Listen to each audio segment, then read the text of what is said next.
बहुत शुक्रिया, thank you very much for inviting me and have this opportunity. सबसे पहले तो मैं आप तमाम जो सुनने वाले हैं उनसे गुजारिश करूंगा कि आज की सी में जितने भी स्पीकर हैं मेरे अलावा बहुत सीनियर हैं और बहुत सीजन्ड हैं और उससे कुछ न कुछ आप लोगों को सीखने का मिलेगा। तो लिहाजा अपनी जो भी 2-3 घंटे की कंसंट्रेशन है वो इस हवाले से रखें ताकि कुछ सवाल कर सकें, कोई बात पूछ सकें तो उसमें हो सकें। ख़ास तौर पे हमारे डॉक्टर फौजिया होंगी, डॉक्टर सादिया बैठी हुई हैं, इसके अलावा डॉक्टर असफंद जो शिफा इंटरनेशनल से हैं वो उन्होंने बाकायदा इसमें फ़र्दर पोस्ट ग्रेजुएशन की है। इसके अलावा डॉक्टर मनमोहन जो कि एशिया पैसिफिक में एक बहुत बड़ा नाम है और वो इंडियन एकेडमी ऑफ न्यूरोलॉजी के भी प्रेसिडेंट रहे हैं और एपिलेप्सी पे उनका अच्छा खासा काम है। तो इन सब की अपनी अपनी स्पेशलिटीज़ हैं। तो लिहाजा मैं आपसे एक तो गुजारिश करूँगा कि कोशिश करें कि इंटरेक्टिव सेशन हो, कोशिश करें कि आपस में की गुफ्तगू कम से कम ही हो और कोशिश करें कि कुछ सवालात जवाबात at the end of the session भी हो ताकि हम इस सेशन से प्रॉपरली हो सकें और मुस्तफ़ीद हो सकें। वो तमाम लोग जो यहाँ शिरकत करेंगे उन सबको फ़ीडबैक फॉर्म भी मिल जाएगा ताकि वो अपने फ़ीडबैक मतलब जो स्टूडेंट होंगे उनको भी सर्टिफिकेट ऑफ पार्टिसिपेशन मिल जाएगा ईमेल के थ्रू, और जो डॉक्टर बन चुके हैं उनको PMDC नंबर की बुनियाद पे CME एक्रीडेटेड आवर्स भी मिल जाएंगे।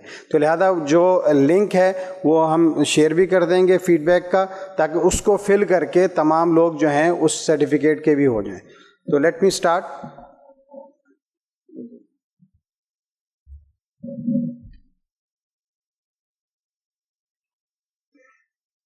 आज जिस तरह बताया गया कि सेकंड मंडे है फरवरी का, पूरी दुनिया में इंटरनेशनल एपिलेप्सी डे जो है on the second Monday of February मनाया जाता है। तो today is the international epilepsy day.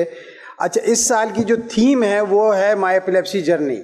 असल में if we come across the epileptic patient, तो ये पेशेंट जो हैं मरीज़ तो बहुत सारी बीमारियों के होते हैं। डायबिटिक पेशेंट्स होते हैं, अस्थमा के पेशेंट्स होते हैं, कार्डियक पेशेंट्स होते हैं, दीगर डिजीज़ के पेशेंट्स होते हैं। लेकिन ये जो बीमारी है इसके साथ बहुत सारी मिथ्स जुड़ी हुई हैं, बहुत सारे स्टिग्मास जुड़े हुए हैं।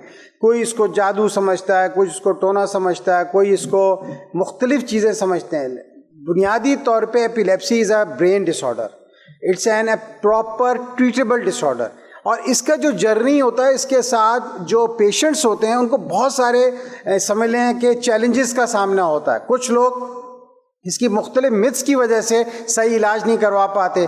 तो इस दफ़ा जो इसकी जर्नी है, नंबर एक काबिल इलाज है, ये जादू टोना नहीं है। सबसे इम्पॉर्टेंट चीज़ मर्ज़ को समझना चाहिए, उसके लिए डॉक्टर को मर्ज़ को समझना चाहिए, उसको ठीक क्लासीफाई करना चाहिए, उसके डायग्नोस्टिक चैलेंजेस के हवाले से होना चाहिए। इसके अलावा तोहमात से बचना चाहिए, स्टिग्मा से, लोगों को क्लैरिटी से बताना चाहिए।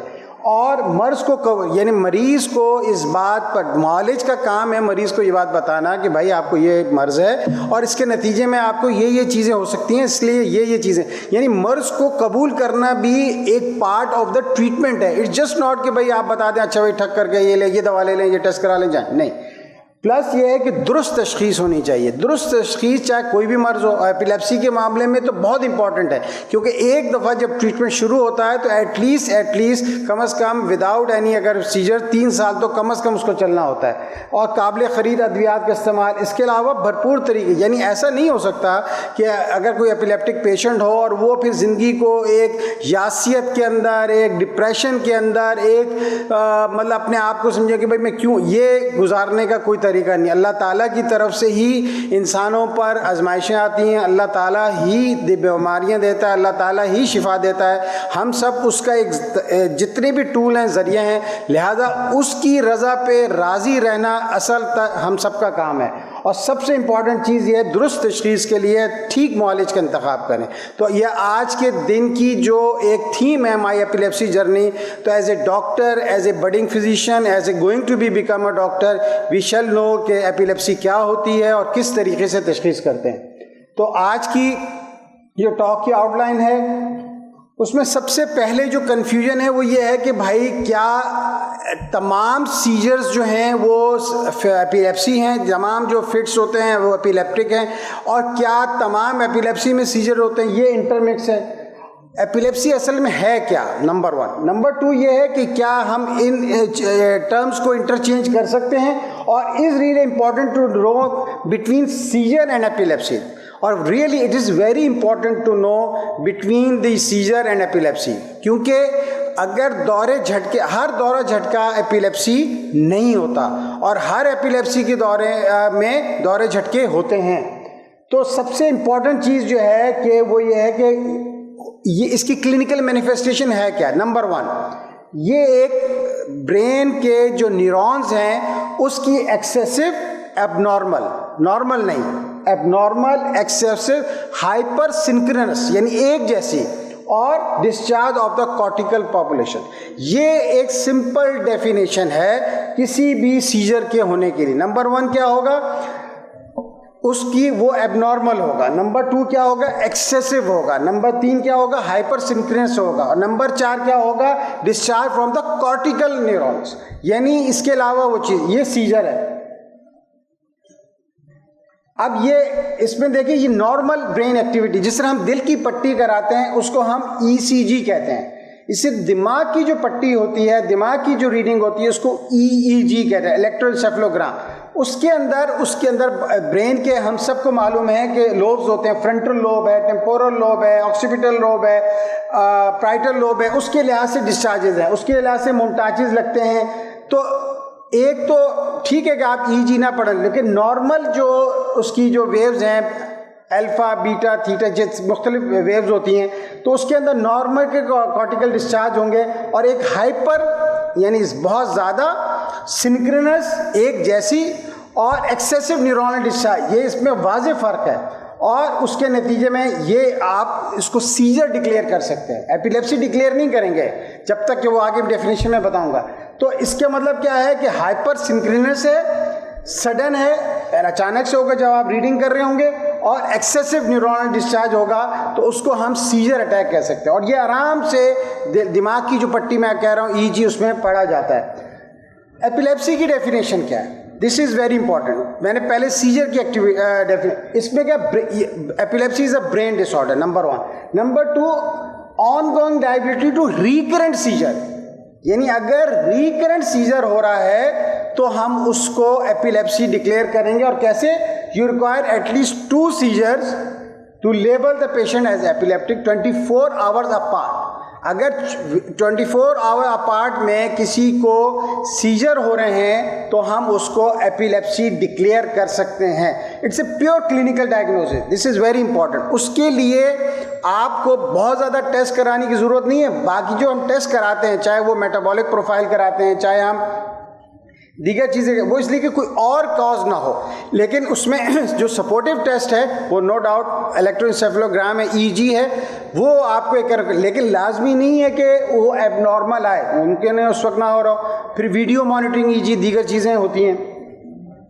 तो सीजर जो है अगर होगा, एपिलेप्सी की बात नहीं कर रहा, सीजर होगा तो या तो सिस्टमिक मेटाबॉलिक होगा, और उसकी वजह क्या हो सकती है, कोई इलेक्ट्रोलाइट इम्बैलेंस हो सकता है, और अगर ब्रेन की वजह से है तो या तो वो प्राइमरी कॉज है, यानी no cause in the brain, वो मुमकिन है कि एपिलेप्सी हो, और या सेकेंडरी कॉज है जिसकी वजह से एपिलेप्सी हो सकती है। तो ब्रेन के अंदर अगर वजह होगी प्राइमरी सेकेंडरी, तो वो एपिलेप्टिक सीजर होगा। अदरवाइज वो seizure because of the glucose या दीगर इलेक्ट्रोलाइट या दीगर मेटाबॉलिक इम्बैलेंस की वजह से सीजर हो सकते हैं। नीड फॉर एपिलेप्सी क्लासिफिकेशन, ये बहुत इंपॉर्टेंट है कि आप देखें एपिलेप्सी की जो इंटरनेशनल लीग अगेंस्ट एपिलेप्सी ने जो क्लासिफिकेशन बताई है, उसकी जो टाइप्स हैं वो कमोबेश 160 के करीब हैं। 160 तो आदमी याद नहीं रख सकता ना, कोई भी न्यूरोलॉजिस्ट हो, हाफिज कुरान, मतलब कोई भी हो, वो नहीं रख सकता। तो उसको सादा अल्फाज में उन्होंने तकसीम कर दिया गया। पहले उसको कॉम्प्लेक्स पार्शियल सीजर, मैं आगे स्लाइड में बताऊँगा, और सिंपल पार्शियल सीजर के कहते थे। अब उन्होंने उसको और ज़्यादा सिंप्लीफाई कर दिया ताकि हम बहुत आसानी से तकसीम कर सकें ये किस किस्म की एपिलेप्सी है। तो क्यों किया गई क्लासिफिकेशन, ताकि यूनिफॉर्म टर्मिनोलॉजी हो, हम एक आसानी के साथ तकसीम कर सकें, और फिर रिसर्च डिसिप्लिन में काम आ सके, पेशेंट की तशखीस में काम आ सके, और framework of understanding the seizure type in association with other condition, जिसके अंदर potential seizure trigger, prognosis comorbidities के नतीजे में। और सबसे इम्पॉर्टेंट चीज़, क्लासिफिकेशन इसलिए करते हैं ताकि हमारे ट्रीटमेंट ऑप्शंस को ठीक तरीके से, कौन सी दवा देनी है, किसको देनी है, कौन सी दवा किस जेंडर में देनी है, दिस इज़ वेरी इंपॉर्टेंट। वो अगर क्लासिफिकेशन ठीक नहीं होगी तो we will in mess. Patient जो है दवा ले रहा होगा और दौरे झटके उसके पड़ रहे होंगे। लिहाजा क्लासिफाई करना मरीज़ को और उसके मुताबिक दवा देना, यानी अगर देखा जाए तो मरीज़ की ठीक तशख़ीस क्लासिफिकेशन की बुनियाद पे होगी और उसकी बुनियाद पे ही उसका इलाज होगा। ये हो ही नहीं सकता कि आप तशख़ीस गलत करें, इलाज ठीक हो जाए। ये है पुरानी क्लासिफिकेशन जो हम करते रहे हैं। वो क्या था, पार्शियल सीजर, मानी लफ्ज़ पार्शियल खुद ये बात बता रहा है कि पार्शियल किसी एक हिस्से में, और एक है जनरलाइज, यानी एक से ज़्यादा हिस्से में, ज़्यादा 2 हिस्से में, 3 हिस्से में, 4 हिस्सों में। ये पहले, उसको पहले हम पार्शियल, सिंपल पार्शियल कहते थे या कॉम्प्लेक्स पार्शियल कहते थे। और फिर सिंपल के अंदर भी मोटर मैनिफेस्टेशन होती थी बाज़ औक़ात में, बाज़ में सेंसरी होती थी, बाज़ में ऑटोनॉमिक होती थी और बाज़ में साइकिक। अब आप एक चीज़ नोट करें, हम अपने माशरे में एपिलेप्सी के मरीज़ को बाज़ औक़ात देखते हैं तो हम सिर्फ हाथ पाँव को अकड़ने को या ज़बान के नीचे, दांतों के नीचे ज़बान आने को, मुंह से झाग निकलने को, यानी जो प्योरली मोटर मैनिफेस्टेशन, उसी को एपिलेप्सी डिक्लेयर कर सकते हैं। वो तो जस्ट एक टाइप है, वो जनरलाइज हो सकता है या कॉम्प्लेक्स या उसमें मोटर मैनिफेस्टेशन। तो जो बाकी सेंसरी, ऑटोनॉमिक, साइकिक मैनिफेस्टेशन की जो एपिलेप्सी होती है वो भी तो एपिलेप्सी ही होती है ना। तो कहने का मकसद ये है कि ठीक क्लासिफाई करना, ठीक हिस्ट्री लेने के उसको लेबल करना बहुत ज़रूरी है। ये पहली थी। अब क्या है, अब उन्होंने पार्शियल को फोकल कह दिया और उस फोकल में 2 तकसीम कर दी। एक अवेयर, होश का लेवल, जिसको पहले सिंपल पार्शियल कहते थे, और एक है इम्पेयर्ड अवेयरनेस, होश के लेवल उसका नहीं होगा, जिसको पहले कॉम्प्लेक्स पार्शियल सीजर कहते थे। तो अब क्या है, फोकल सीजर होगा, यानी किसी एक हिस्से में होगा, नंबर 1। नंबर 2, या तो उसका अवेयर होगा यानी कॉन्शियस होगा मरीज, और इम्पेयर्ड अवेयर, उसका लेवल ऑफ कॉन्शियसनेस, होश के लेवल नहीं होगा। अब आप देखें कि बहुत सारी एपिलेप्सी ऐसी होंगी जिसके अंदर मोटर मैनिफेस्टेशन होगी, नॉन मोटर मोड। अब उन्होंने पहले वाली तकसीम हटा दी, मोटर सेंसरी है, उन्होंने सिंपल मोटर और नॉन मोटर पे मैक्सिमम तकसीम कर दिया है। तो इसका मतलब मोटर मैनिफेस्टेशन का मतलब यह है कि हाथ पाँव अकड़ सकते हैं, कोई एक हाथ अकड़ सकता है, कोई एक टांग पाँव हो सकती है, या दांतों के नीचे ज़बान आ सकती है, बला बला बला। लेकिन इसको बहुत सिंपल करके फोकल या होश में या बेहोश, और होश में भी और बेहोश में भी या तो मोटर ऑनसेट होगा, नॉन मोटर होगा, या फोकल बायलैटरल होगा, टंग बाय, दीगर चीज़ें हो सकती हैं। मोटर में ऑनसेट में ऑटोमेटिज्म में हो सकता है, atonic, clonic, epileptic, spasm, hyperkinetic, माइक्लोनिक। और जिस किस्म की मोटर मैनिफेस्टेशन होगी वो ये है, या तो ऑटोमेटिज्म होगा, या मसल एटोनिक हो जाएगा, या क्लोनिक होगा, या एपिलेप्टिक स्पैज़म हो जाएगा, या हाइपरकाइनेटिक, बहुत ज़्यादा उसकी एक्टिविटी, या माइक्लोनिक और टोनिक। और नॉन मोटर में ऑटोनॉमिक होगा, बिहेवियरल अरेस्ट हो सकता है, कॉग्निटिव, इमोशनल और सेंसरी उसकी मैनिफेस्टेशन हो सकती है। कहने का मकसद ये है कि बाज़ औक़ात पेशेंट जो हैं अचानक से, ख़ास तौर पे बच्चों में, गुमसुम हो जाते हैं, unaware to for the fraction of second हो जाते हैं, तो वो भी एक एपिलेप्सी है जो थ्रू ईजी और प्रॉपर क्लिनिकल हिस्ट्री आप डायग्नोज कर सकते हैं। जनरलाइज के अंदर मोटर और नॉन मोटर एब्सेंस होगा, और इसके अलावा उसके अंदर भी टोनिक, क्लोनिक, क्लोनिक, माइक्लोनिक और एटोनिक और एपिलेप्टिक स्पैज़म हो सकते हैं। तो these are the now clinical manifest. इसको अगर बहुत ज़्यादा प्रिसाइज कर लिया जाए तो ये वो स्लाइड है जिसके अंदर focal, impaired, non impaired, motor manifestation, focal to bilateral, tonic, clonic, और जनरलाइज के अंदर मोटर और नॉन मोटर, और अननोन ऑनसेट में मोटर हो सकता है और अनक्लासिफाइड होता है। तो सिंपल ये क्लासिफिकेशन है जिसकी बुनियाद पर आप एक मरीज़ को क्लासिफाई करते हैं कि आया वो मिर्गी का मरीज़ है या नहीं है, वो सिर्फ सीजर हुआ या नहीं हुआ, और अगर सीजर हुआ है, फिट्स हैं, एपिलेप्टिक है, तो किस किस्म की उसको एपिलेप्सी है। तो पार्शियल जो सीजर होगा जिसको अंदर एक जगह जिसे कहते हैं होगा डिस्चार्ज रिमेन लोकलाइज, वो ब्रेन के दीगर पार्ट को, दीगर कॉर्टिकल को इन्वॉल्व नहीं करेगा, सिंपल उसका फोकस किसी एक हिस्से में होगा। और अगर वो जनरलाइज होगा तो एक के साथ उसका ट्रिगर जो है पूरे ब्रेन में दीगर हिस्सों में भी, दोनों हेमिस्फीयर में भी फैल सकता है।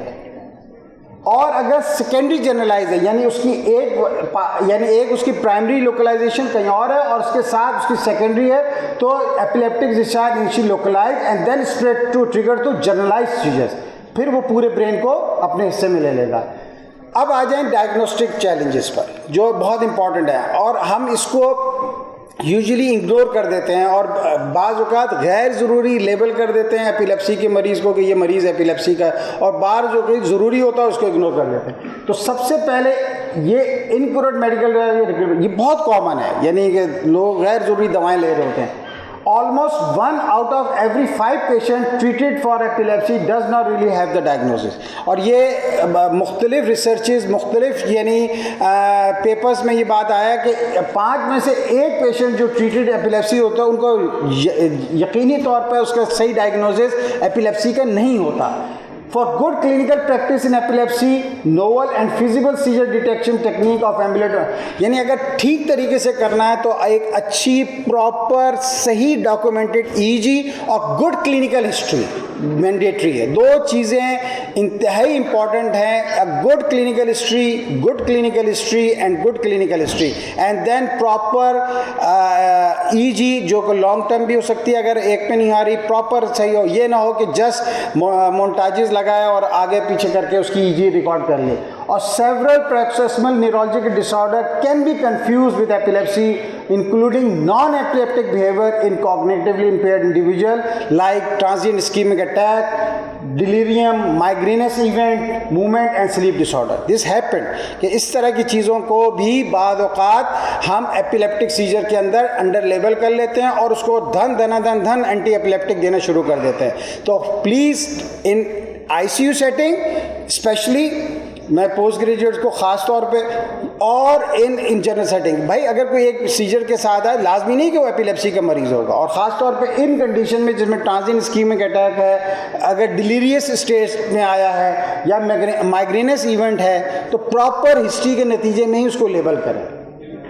The diagnostic channel consists of correctly interpreting the medical history, characteristic of the episodes, physical, neurological examination, proper using and interpreting supplemental paraclinical tests for distinguished seizure mimics, detecting seizures, classifying seizure and epilepsy और identify underlying cause। तो this is very important कि जो आप history लेते हैं उसके नतीजे में जो बहुत सारे जो एपिलेप्टिक सीजर्स के तौर पे पेशेंट प्रेजेंट करते हैं वो लाजमी नहीं है कि वो एपिलेप्सी हो, तो उनको आप उन सीजर मिमिक्स को भी डायग्नोस करके डिफ्रेंशिएट करना बहुत ज़रूरी है। As a doctor, as a clinician, ये हमारा काम है कि मरीज़ की थोड़ा टाइम दे के ठीक तशख़ीस करके उसको प्रॉपरली रिजीम पर डालने की कोशिश करें। उसमें थोड़ा टाइम भी लगता है, ठीक है, एक्यूट मैनेजमेंट इज़ मैंडेटरी, उसके अकॉर्डिंगली करने के बाद।